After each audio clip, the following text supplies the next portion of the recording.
Go ahead and try. We'll do a sound check.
She said it wasn't amped, but she could see the levels or something. So how did it look, Cubby?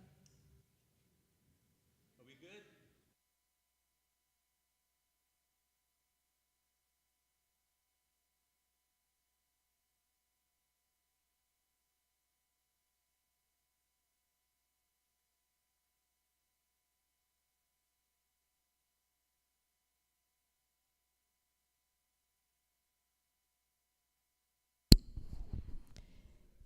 Can we check the vocal mic again?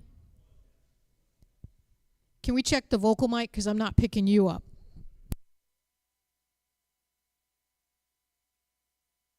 Will you check the switch and make sure it is turned on?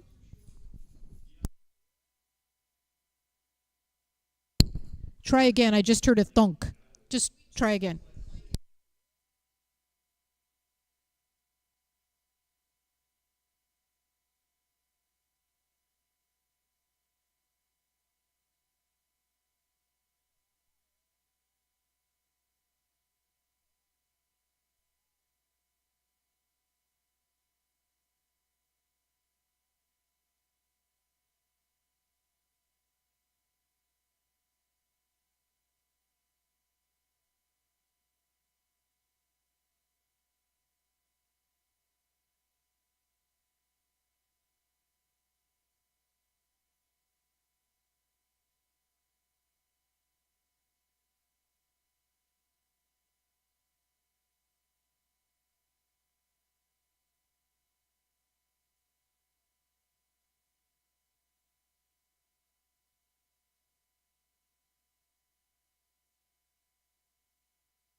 this line is working, can we try that microphone here just to test it?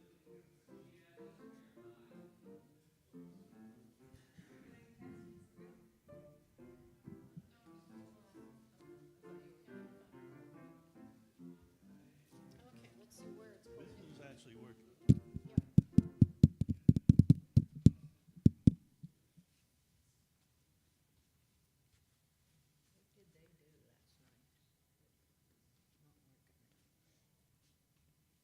Number 7.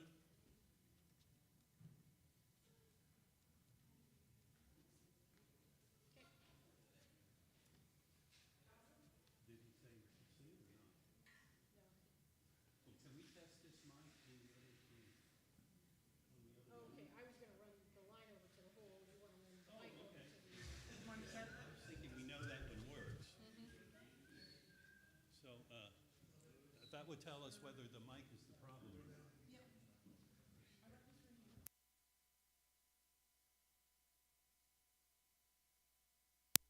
See if the mic is bad.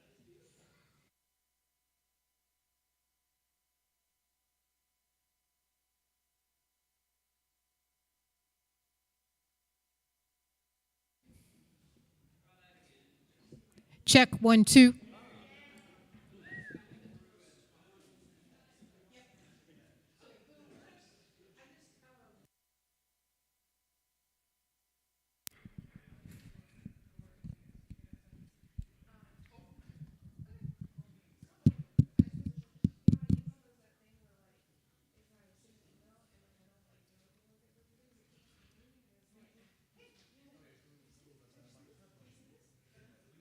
Brian, I put this into number 11. Is something lighting up while I'm talking?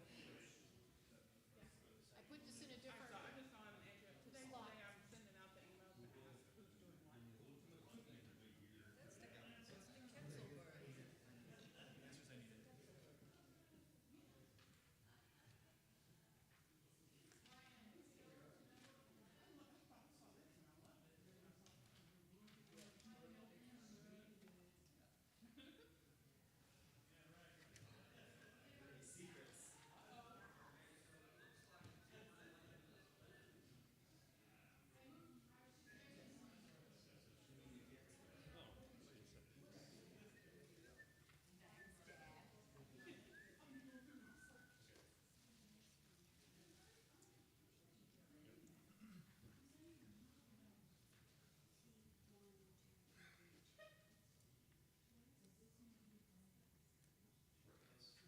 sending out the emails to ask who's doing what.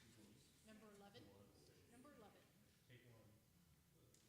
Number 11. Paging number 11. Okay.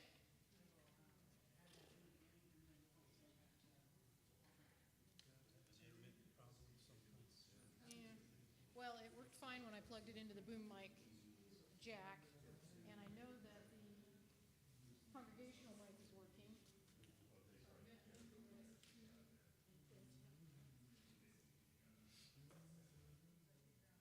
I can sing pretty loud.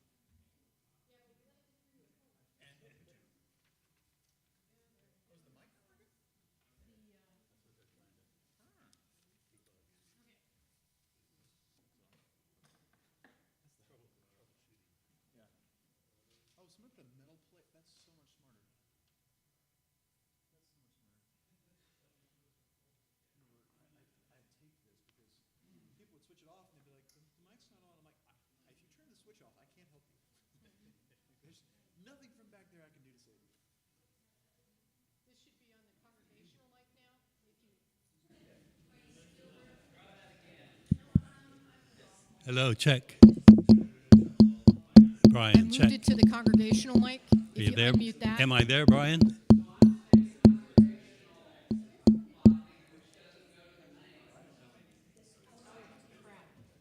Yeah, congregational mic is Oh, yeah, it just goes to YouTube. it just goes to broadcast. Then that won't work. Are these mic jacks before not working? Well, I we tried all couldn't, three it of them was, and couldn't get anything up there. it was either the mic or the plugs. I Well, went, so it's not. So it's the mic's fine then. It's got to be the plug because he said it's popping. there there- seems to be an intermittent issue, There was right? one under the Cubby, I'm going to try this again, and the other, we haven't actually tried it because it started working.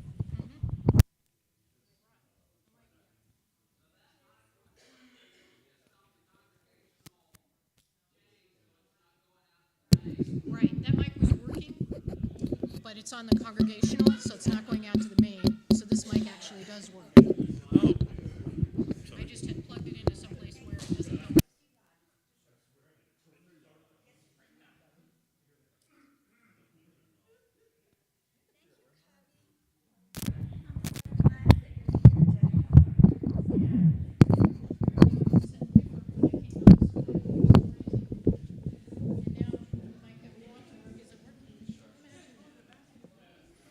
Hello. Check. Checking 1, 2. Check. Hello.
We're just going to play that for the last hymn.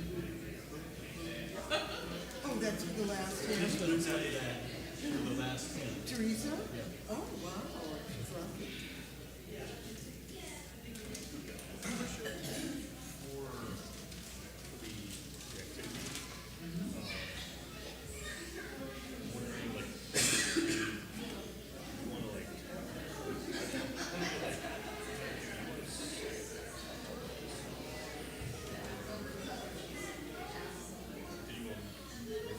Was your thinking that it was me? I didn't think that you were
Good morning.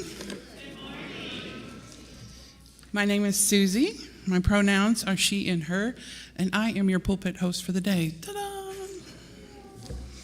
On behalf of this congregation, welcome to the Unitarian Universalist Church of Huntsville. We acknowledge that we are on the traditional territory of Native tribes. Whether you've joined us online or you're here in our sanctuary, we are glad to have you in this sacred time that we choose to be together.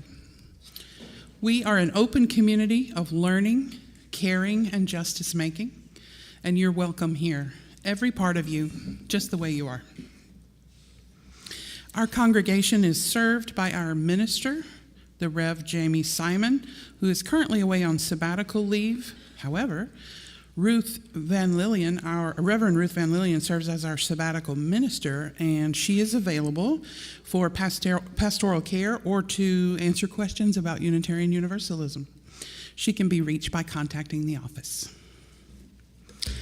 If you are a newcomer, please do sign our guest book back in the foyer to receive our weekly email newsletter. Also in the foyer, underneath the name tag display, are hearing assist devices for anybody that needs or wants them. If you have a joy, a sorrow, or an important milestone that you would like to be shared during the Circle of Candles time and included in our pastoral prayer, please write it on one of these white cards that you'll find in the hymnal rack in front of you. Place it in the offering basket when it comes your way. Also coming around with the offering baskets today is a basket of festive throwies that you'll want to make a selection from. And I'll remind you again when it's time for the offertory. For community news and events, check our email newsletter, website, or the paper insert in your order of service. In case of inclement weather or other emergencies, notices of cancellation and services and activities will be communicated via church-wide email or on a Facebook page. After our service, everyone is welcome to join us here in the fellowship hall for coffee and snackage. After the service, everyone is also, I just repeated that, didn't I? Okay, now I would like to invite Alexa to come and ring the singing bowl to help us enter the service more deeply.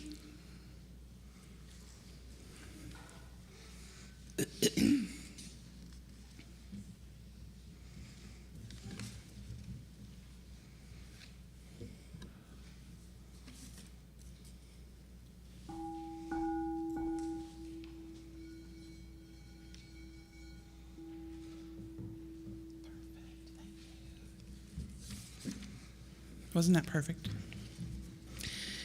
Finally, having gathered in a shared quest for truth, meaning, and purpose, let us light our chalice with these words. We gather this hour as people of faith with joys and sorrows, gifts and needs. We light this beacon of hope, sign of our quest for truth and meaning in celebration of the life we share together. Now, to help center and quiet your mind, we'll have music for centering, followed by our thread song. It's number 402 in the gray hymnal.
From you I receive, to you I give. Together we share, and from this we live.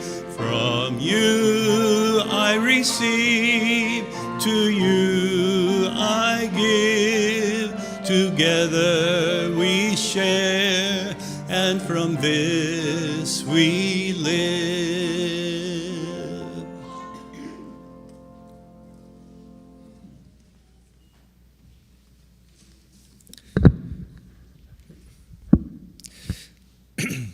Good morning, friends. Good morning. My name is Shalin Mody. For those new, I'll say that once more, Shalin. My pronouns are he and him, and along with Will Garrison, I'll be one of your worship hosts today. And it's my joy to welcome you to the Unitarian Universalist Church of Huntsville, Alabama. Winter in the Northern Hemisphere has concluded. The spring equinox has come and gone, bringing spring and all it has to offer. The transition of the seasons has its pros and cons, its opportunities and challenges. We transition from wintertime indoor gatherings on maybe chilly nights with hot drinks and rosy cheeks to springtime outdoor hangouts on warm afternoons with deliciously fresh foods and maybe some rosy noses because we're all sneezing. Now, since the South is very much about food and festivities, I'm wondering, since we are transitioning, is anyone going to miss how nice it felt to have like a nice hot soup or hot coffee when it was chilly outside? Anybody? Yeah? Yeah. And things we're looking forward to, how about foods and drinks or festivities you're looking forward to for the spring or coming warmer months? Just let's go ahead and get five here. Just go ahead and shout it out.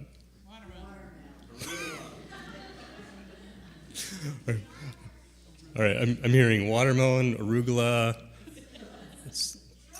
strawberries. All right, and Long Island iced tea. Amen. Yeah. Yeah, all right. Well, thank you. Thanks. All right, so I should have known better. We're such a generous people. So thank you so much. So obviously we definitely have lots of things that we're saying goodbye to or see you later to, and many things we're saying, oh, so good to see you again to. So this time of seasonal transition really also does make a difference in our behavior, our outlook, self-assessment, future plans, and so on. Maybe it's all wrapped up in the fact that we haven't had this much sunlight throughout the day, the smell of the earth from a rain on warmer soil, sounds of the birds and critters going here and there, the anticipation of meals with fresh grown food. Related to these experiences are our memories, some fondly remembered and maybe some not as fondly. Although for other springtime memories, you may find yourself reflecting or lingering on them. No particular judgment, but maybe some deeper curiosity. For all kinds of memories, we may apply a philosophical or spiritual framework to consider how and why they are important to us. Now, many springtime events acknowledge and celebrate the natural turning of the earth into a new season, and many of those are related to the growing season coming up. Other springtime markers in our psyche or entire communities of faith, like ours, have to do with annual historical events. There are many traditions around the world which communities gather to celebrate, to connect, or to contemplate during springtime. I shall now name off about 20 springtime faith or non-faith-centric traditions from around the world about as fast as I can. Ready? Go. Holi, Nowruz, Easter, Beltane, Passover, April Fool's Day, Las Fallas, Cherry Blossom Festival, Washington, D.C., Walpurgis Night, Festival of Scrambled Eggs, Shunbun no Hi, Major League Baseball Open Day, The Drowning of Marzana, Canadian Tulip Festival, Duck's Return Moon, Qingming, Songkran, Cooper's Hill Cheese Rolling and Wake, Hola Mahala, Nowruz, and New Life Festival, and Shrovetide. There. I think that covered most of the continents. So now you have the idea springtime has many dimensions for many people around the world. And I hope you enjoy this exploration of that during the service. Now let's settle in with these centering words from adapted from Carrie Connor and Starhawks, the Spiral Dance. Will.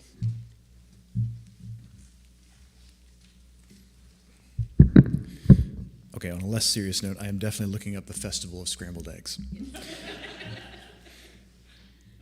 Today, we reflect on the meaning of the vernal equinox, the day that the earth reattains balance and awakens from a long winter's slumber. With streams flowing once again and sap coursing through trees, earth triumphantly announces the beginning of life anew. The last snows pass and the grass begins its greening, and soon flowers are fragrant on the breeze, and so is pollen. The earth has come alive once more. Spring is a moment balancing darkness and light, quiet potential and earnest new beginnings. This is a joyful time, the infant time, the seed time, as life bursts forth and chains of cold winter are broken, as our world begins a new circuit on the great circle of life, so too must we bring all elements of ourselves into a new harmony, that we may grow, shine our light, and heal our world.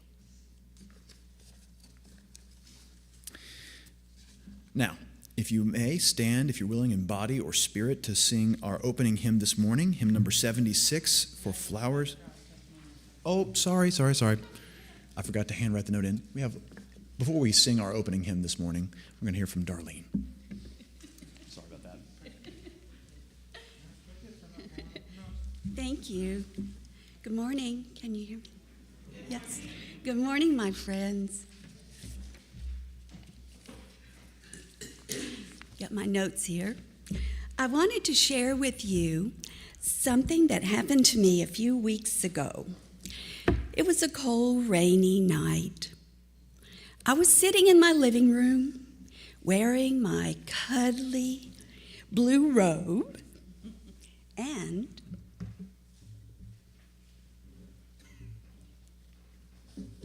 my bunny slippers.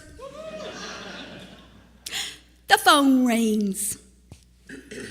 Hello, it's Zena. Darlene, she says, you've been at church and a church member for a few years now, and I've seen you doing this and that at the church. And I was wondering, would you give a testimony? Yikes! I don't know, Zena. What would I say? What would I talk about? Well, she says, just tell us a little bit about you. A story about your life. Well, I don't know, Zena. I'm going to hell in 3 religions. And my life, well, my life is one verse away from being a country song.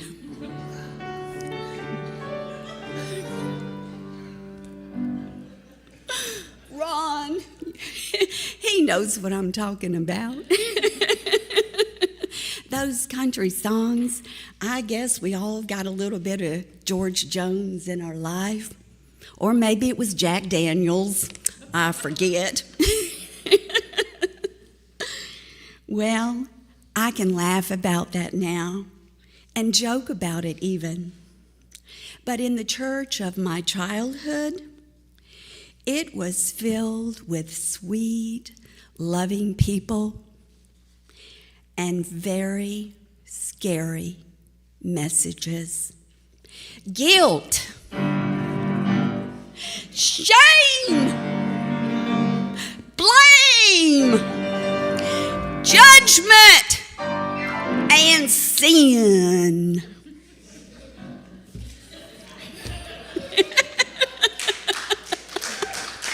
Y'all know what I'm talking about, especially the Southern Baptists among us. Amen. But I'm so grateful.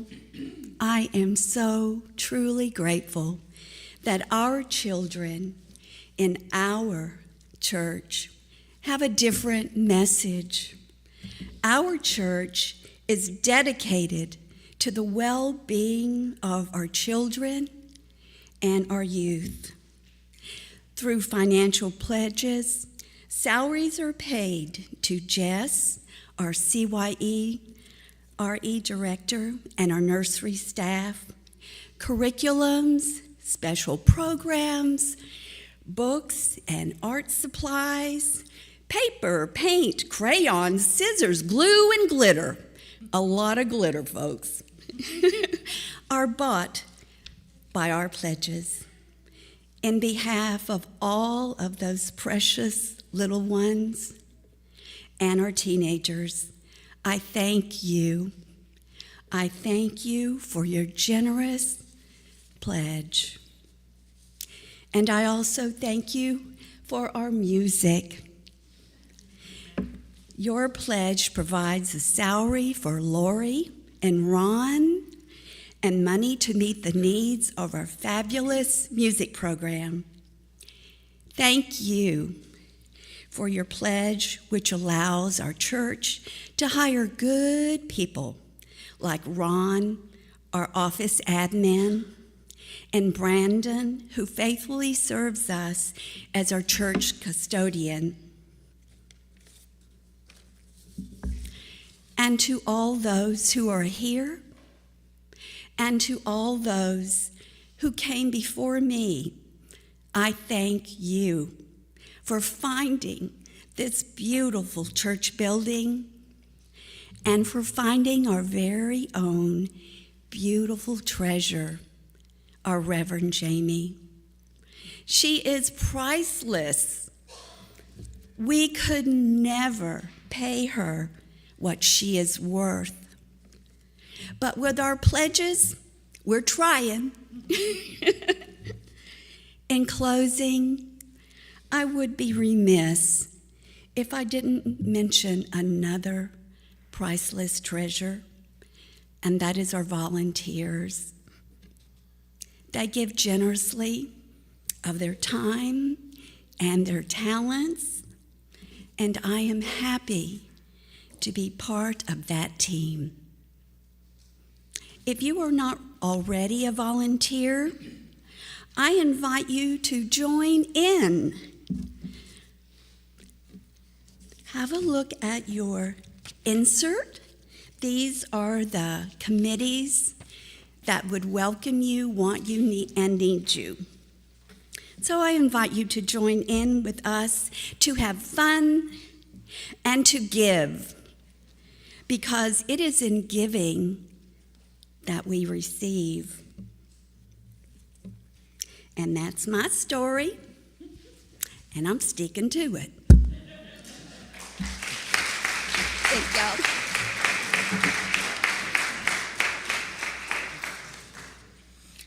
Thank you, Darlene. Before we stand and sing a hymn, let's give a hand to the volunteers from the stewardship dinner last night. It was awesome.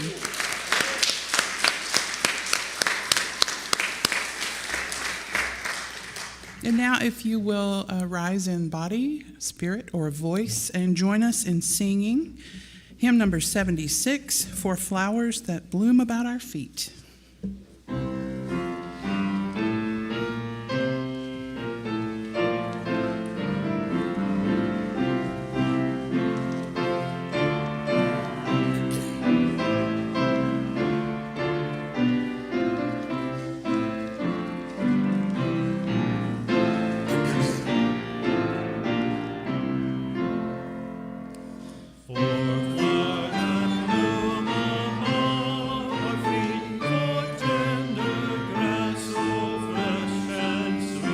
For some the bird and among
It is our tradition at this point to remain standing as we sing our doxology and say our affirmation of faith. It'll be found on the laminated blue card in the hymnal rack in front of you. Let's sing our doxology.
If you would, turn toward the center aisle as we say our aspiration. Please join me.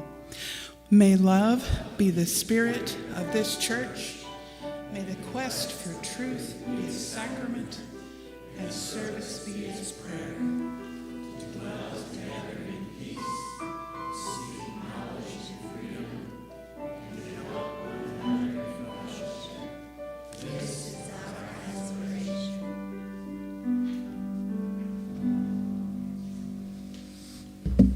We now invite our young people, anybody young at heart, anybody that needs an exercise break, to come on down front and listen to our story.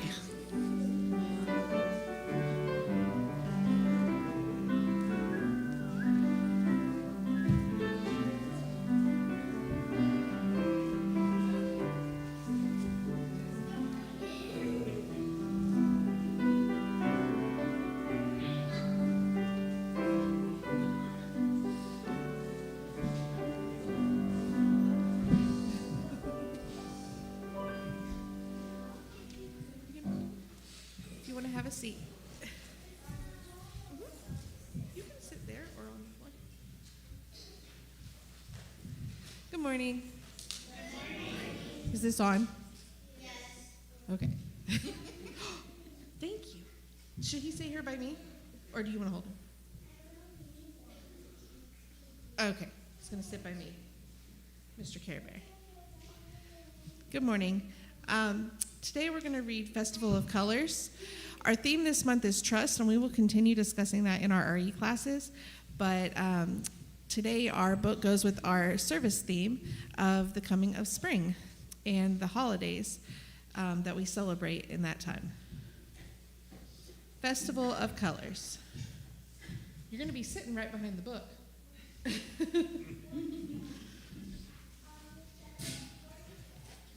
It's deep.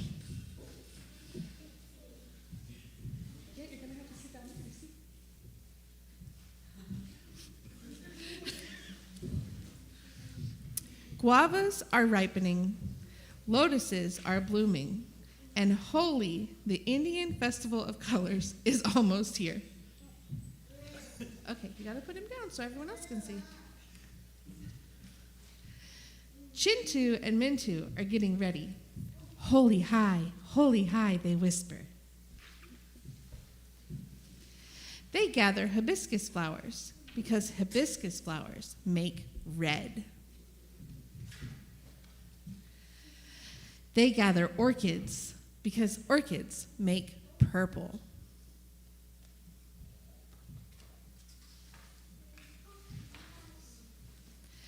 They gather marigolds because marigolds make orange.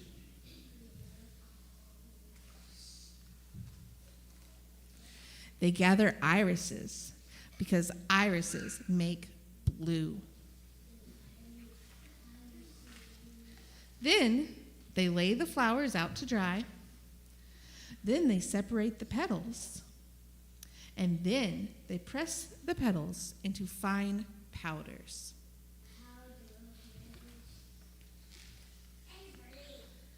At last, the petal powders are ready, Chintu and Mintu are ready too. And so are their parents. And their friends. And their neighbors. And then, poof, purple pops. Poof, red burst. Poof, orange erupts. Poof, blue splashes. Poof, poof, poof, poof. Holy high, everyone shouts. That's such a pretty picture. Holi is a festival of fresh starts and friendship and forgiveness. But for Chintu and Mintu, it's also a festival of fun. The end. What kind of celebrations do you celebrate in the springtime?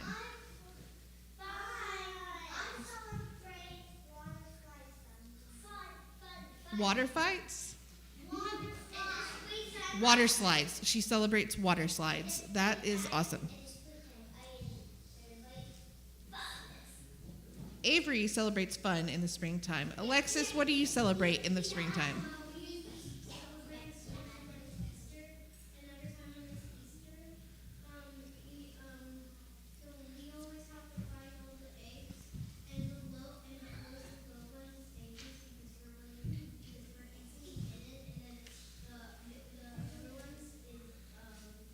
So Alexis celebrates Easter in the springtime.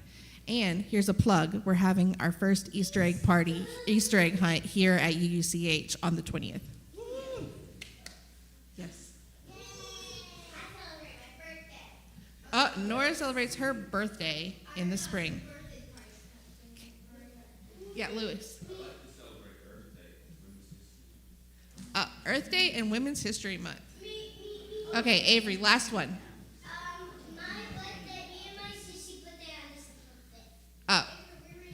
And they celebrate their birthday in December. Okay, let us now sing our children out to their RE classes.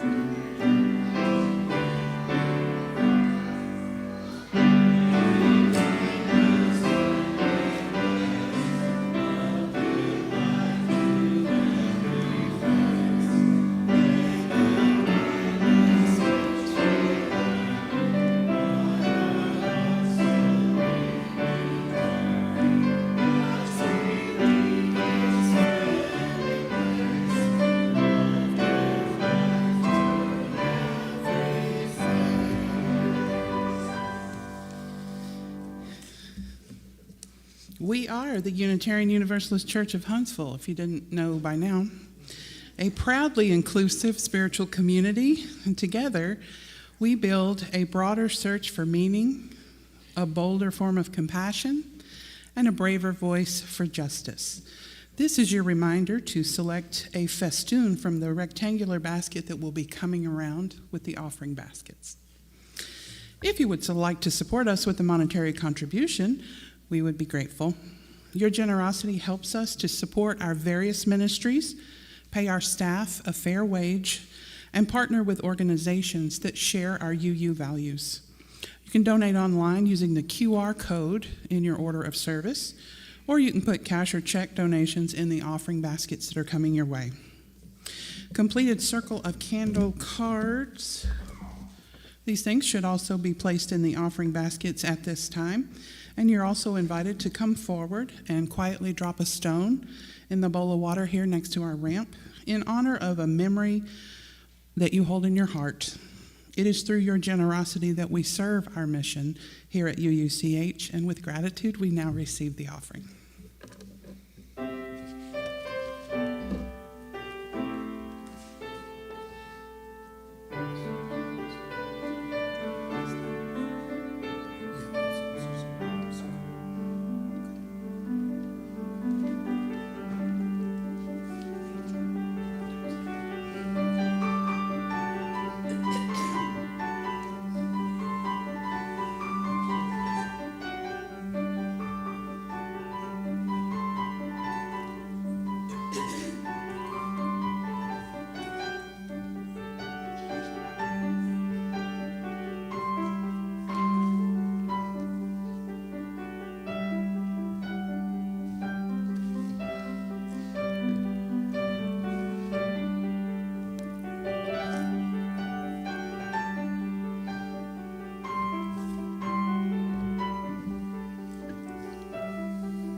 Spirit of life, source of compassion and connection, join with us as we enter this time of prayer and intention. Hold us as we care and hold us as we hold in care and concern these joys and sorrows shared here in our community. We offer prayer for those who were so devastated and lost in the earthquake, the major earthquake in Southeast Asia, which affected many across Myanmar and Taiwan. And we also offer prayers for those who are experiencing a kind of trauma from the upheaval in our nation. We now share prayers of our community. A joy from Leah, Billy. They are excited to begin moving from Auburn, Alabama to Stone Mountain, Georgia, and connecting further with the UU congregation of Gwinnett. It is bittersweet, though, to be departing after irresolvable differences of Auburn UU. Another joy is from Alexis Blair. My joy is that I am here. We are also joyous that you are here. And a sorrow from LaDawn Edwards. A friend's teen stepson is in a mental health facility after an apparent suicide attempt. She shared that he may be queer and felt broken for family as they, my apologies, as they attempt to make sense of all of this situation. Warmest wishes for that, for a healthy resolution.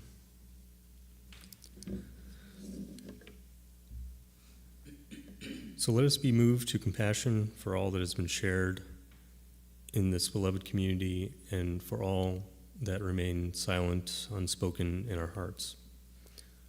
Let us all say blessed be and amen. JJ. And now will you join us in singing our responsive music number 1009 in the Teal hymnal, A Meditation on Breathing.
So instead of a sermon of sorts, both Will and I will be exploring a kind of a medley of springtime spiritual festivals from current day North America, South Asia, and Europe.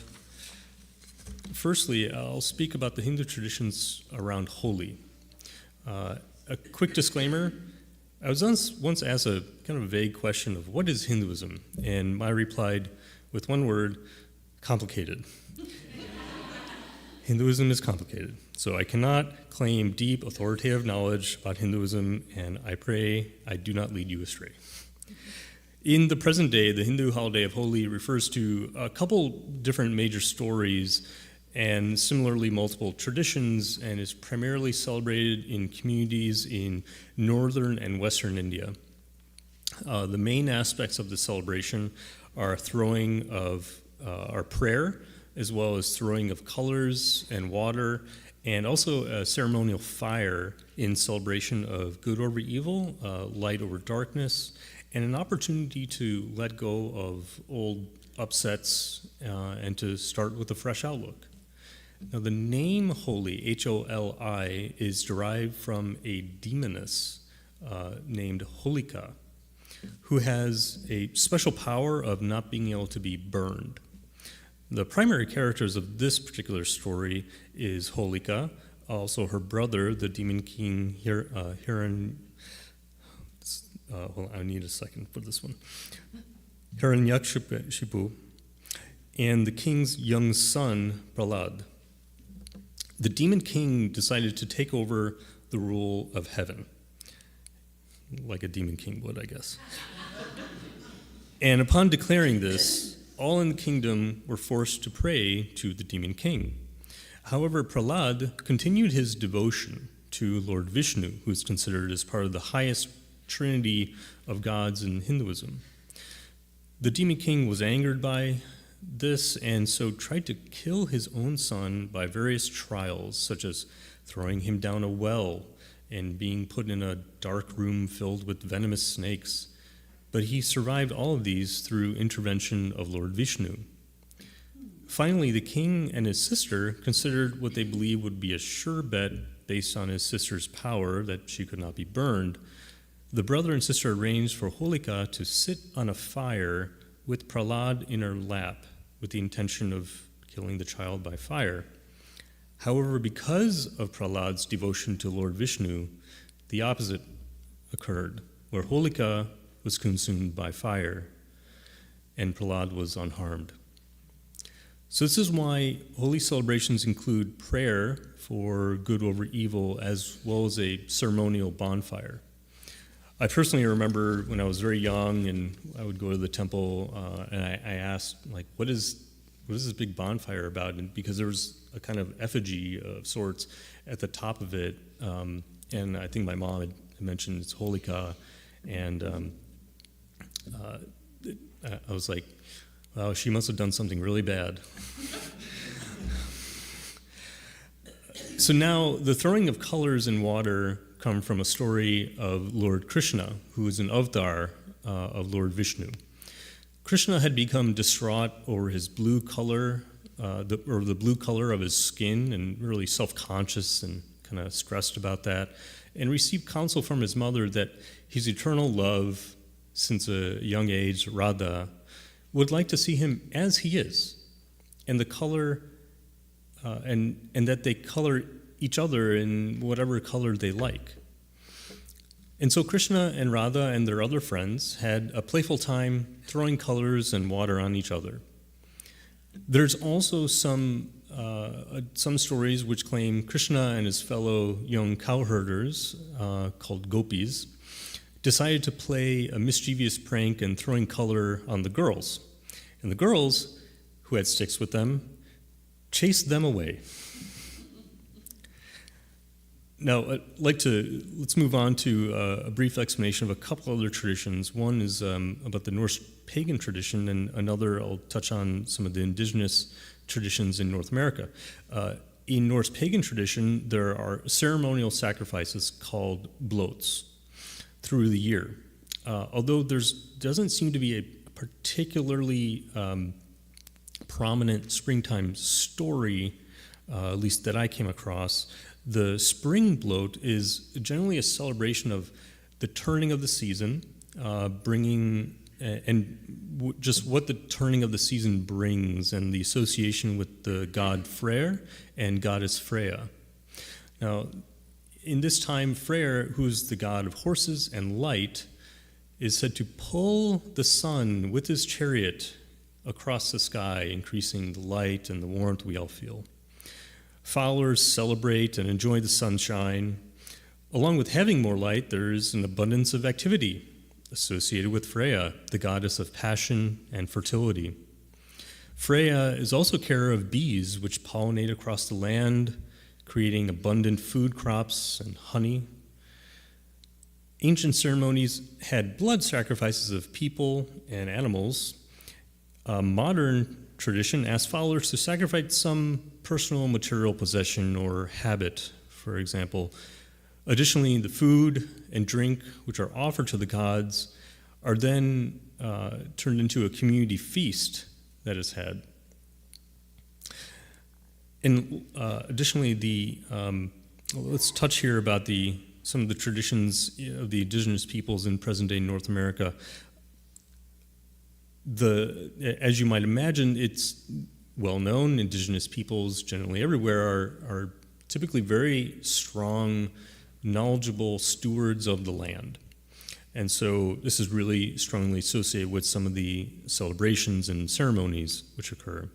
So the spring equinox is really vital for these indigenous peoples, especially those who are keen stewards of the land, as a marker, sort of nature's alarm clock to maybe to shift some of the occupations away from maybe the gathering to the growing,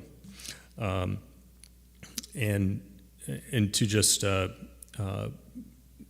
just again steward the land for the nourishment of the community. And it's celebrated in various forms of ceremonies. Some are small and kind of closed and private, to the larger, multifaceted community gatherings of song, dance, art, recognition of community members, community meals, and just other notable things that we know generally as powwows. Much of what is emphasized is a renewal or rebirth of the earth coming into its abundant form once again. And now I will turn it over to Will, who has more insights about celebration this time of year.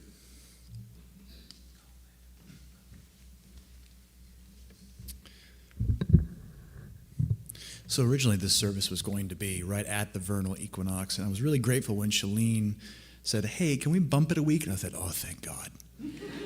Because he said, "Hey, would you mind?" He said, Holy doesn't have quite as much breadth and depth as Diwali, and I'm trying to find a way to say, hey, can we maybe fill a service with just all the different types of things that the world celebrates in spring? And I said, that sounds great. And as I started doing my research, and there were a lot of books involved, the first thing that came to my mind when I was laying this out was my 4-year-old little daughter a couple years ago goes, "Daddy, why does the rabbit lay eggs at Easter?" And just a reminder that you can learn an incredible amount from talking to children. So we're going to poke at that a little bit and go, why does the bunny lay eggs at Easter? And why are there bunnies? And why are there eggs? And why does any of this make any sense whatsoever? So from a pagan perspective, modern neo-pagans, meaning people who are sort of trying to recreate ancient earth-centered spiritual traditions, typically, and I say typically because there is no pagan that's like another pagan, typically celebrate and abide by something called the Wheel of the Year, which sort of splits the world's cycle around the sun into 8 separate points, 4 of which are the solstices and equinoxes, and 4 of which are considered the higher holidays, are the cross-quarter points. These cross-quarter points mostly are more derived from Celtic spiritual practices, where we have a more direct lineage into the present. But what's typically celebrated at this time of the spring is called Ostara, sometimes called Ishtar or other names, but it's a recognition of the earth becoming into its abundant form once again. And you might be questioning, well, wait a minute, why are we going to this Indo-European route? And what I found in kind of digging around is outside of specifically Native American spiritual traditions, America may be a great melting pot culturally, but it's really not much of one religiously. America religiously is much more like an interstate or a freeway. You're welcome to drive on it, but everybody gets their own lane. Europe, on the other hand, is more like a one-lane road. We're all going to merge, right? Everything blends and people exact, and it's very pluralistic in the sense that people go, oh, that's a great way of explaining that. I'm going to take that now and change all your names. Right? Not unlike the UU hymnal. But what's fascinating as you begin to dig into it is that everybody, from Native American spiritual traditions, and you'll hear some of these things, I think, reflected in what Shalin talked about with holy, everybody world round understands what spring means. I remember one of my introduction to philosophy classes in college, the professor said, human beings are terminally metaphorical. And I was like, what the heck does that mean? What he was getting at is our language, our way of thinking, our way of understanding the world around us is inherently relational. I can only explain to you something in terms of things I already know and that you already know. If I asked any of you, how big is this sanctuary in feet? Very few of you are going to pull out a little imaginary mental ruler and go 1, 2, 3, 4, 5, 6. You're probably going to take something like, okay, it's about 12 cars long. A car's about 10 feet long. You're going to do some mental multiplication if you're into that kind of thing and come up with an answer. We can only think about things and ideas in terms of other ideas. So why do we celebrate spring? It's because when we try to reflect on the stages of our lives, the thing that makes the most sense, the yardstick by which we measure our human existence, is this planet that we live on. It helps us understand the ideas of rebirth, of growth, of change, and helps us make sense of our lives as we progress. So let's talk a little bit about neo-pagan Ostara, and how interestingly, despite being a quote-unquote pagan holiday, it's almost impossible to disentangle Ostara, which was created by Wicca founder Gerald Gardner to sort of fill out the calendar of the year, from Easter. So Easter and Ostara are both derivatives of Old English Yoster, which is an Anglish word. So if anyone's ever curious about the train wreck that is the language that we speak, it is from a Denmark and Northern Germanic people called the Angles, and so English is Angle-ish. And if you're ever curious about signs that you're getting older, when you get into etymology and like history of words, there's your clue.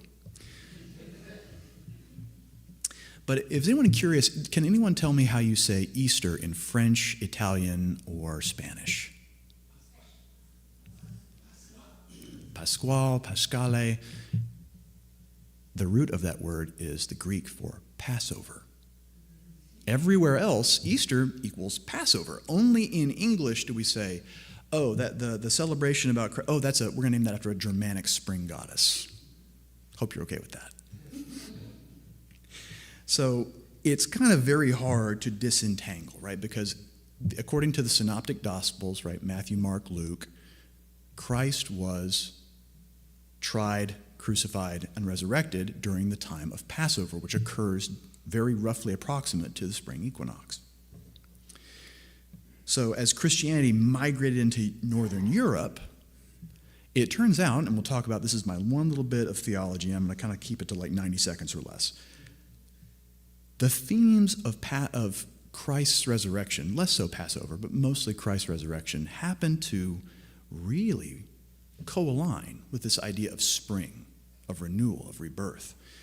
Right? So if you think about briefly this idea of Christ's resurrection from a Pauline perspective, right? Christ's resurrection in the Bible, as Christianity teaches us, is the gateway. It's the chance that everyone is able to be reborn, that everyone can start over, that things can begin anew, that things can grow and change. That's what gives us hope.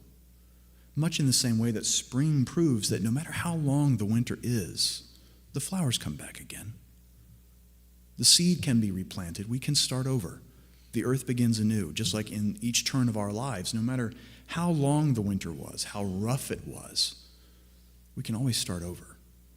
We feel that energy and that invigoration coming back into us that calls us to say, what am I supposed to grow toward this year?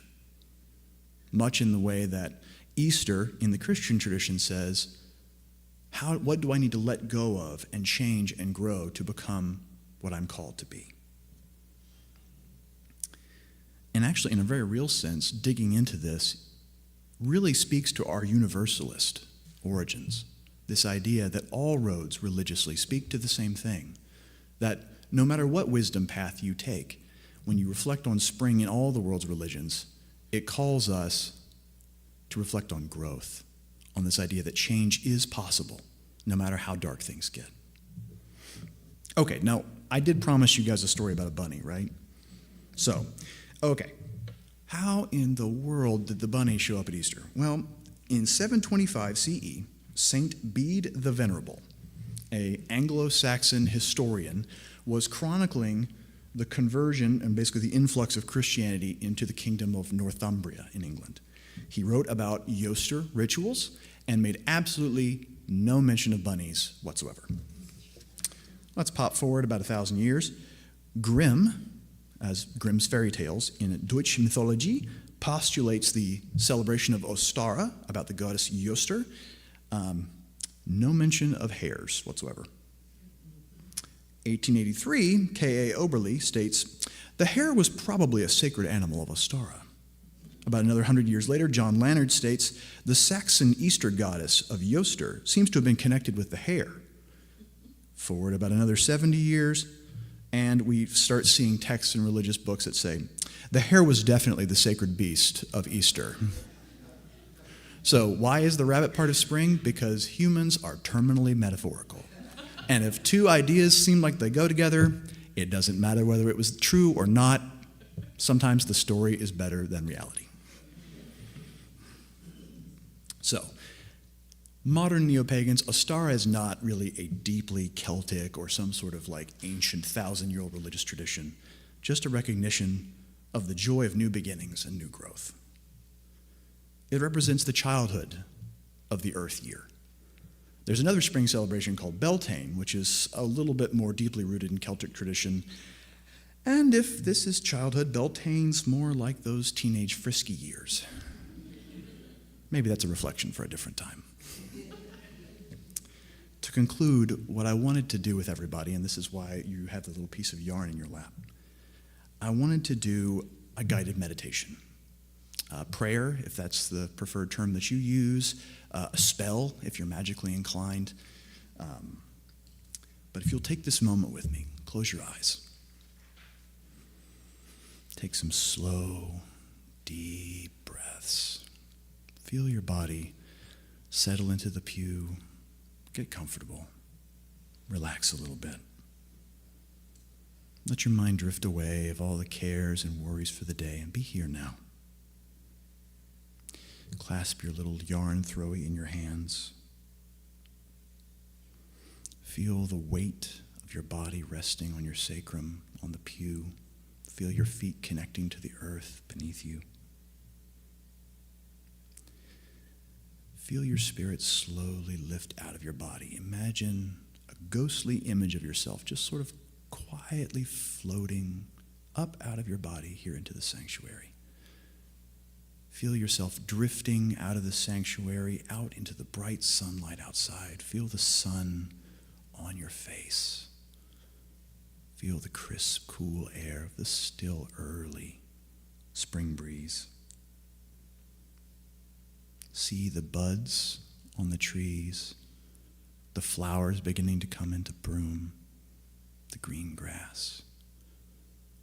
Feel the warmth of that sunlight and follow that beam of light deep into your memory.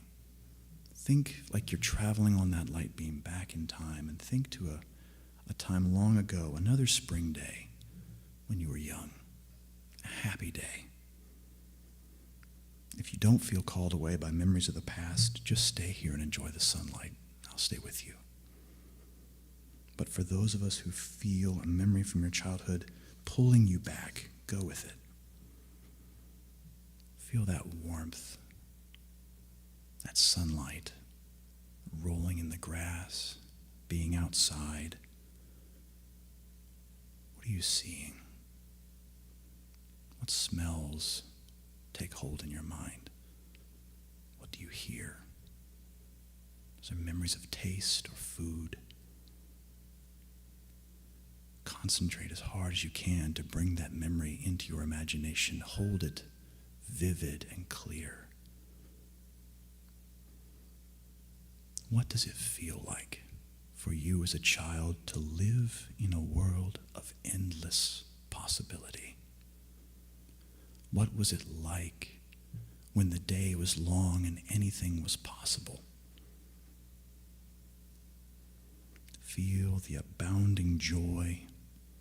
Rest in that joy. Bathe in its warmth. See yourself. Imagine that younger version of yourself holding out that joy. The energy of running, of play, of fun, as a ball of golden light, a gift to you, a shimmering orb of golden, radiant light. Accept that gift from them. Take it into your hands. Take your hands in your mind and place it onto your heart, taking the light inside of you. As we begin our journey back here to the sanctuary, see yourself slowly floating down through the ceiling, back into your body. Feel your feet back on the ground, your sacrum on the pew. Feel that golden light that you've taken into your heart flowing through your veins. Feel the bursting energy, the abounding joy, the surging curiosity. Feel your body come alive. Hold on to that feeling. Feel like you have light and joy radiating out of every pore of your skin. Now, as you're holding on to that joy, focusing it, feel it bubbling and boiling. I want you to clasp your yarn. And when I count to 3, I want you to open your eyes, throw your yarn high into the air, and say with me, happy holy. 1, 2, 3. Happy holy. May the blessings of spring and the renewal of life be with you. And if you can stand as you're willing or able, we'll sing our final closing hymn, number 305 in the gray hymnal, De Colores. We're going to sing all the verses, including the one in Spanish, and then followed by the tag in English. And hopefully those of you who are more musically literate know what a tag is.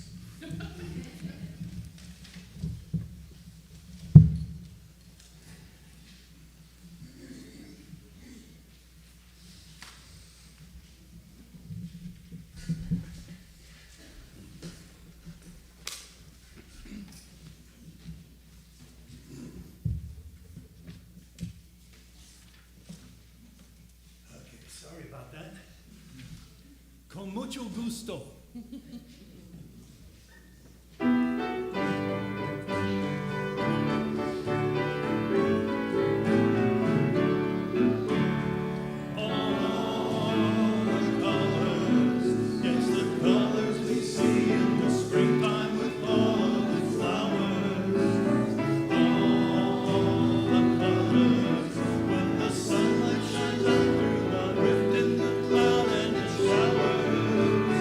All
crecen los campos en la primavera.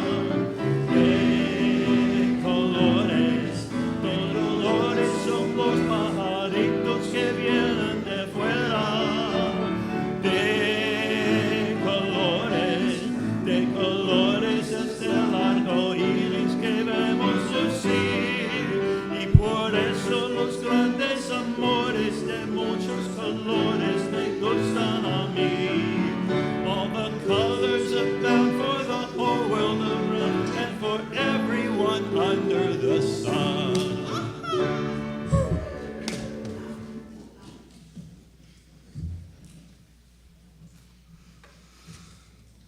Thank you, Tim and Teresa. Let's now take a moment to extinguish our chalice with these words. We extinguish this flame, but not the light of truth, the warmth of community, or the fire of commitment. These we carry in our hearts until we're together again.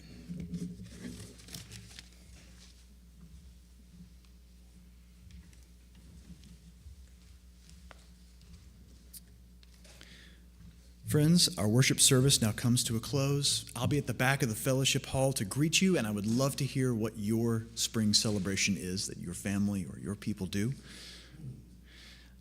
For those of our live stream, thank you for joining us. And now let us leave this sacred time with this benediction. In a world of pain, let us bring joy. In a world of struggle, let us bring laughter. In a world of decay and disillusion, help us to find growth. May our lives ring in testament to the truth that hope always springs eternal. Amen.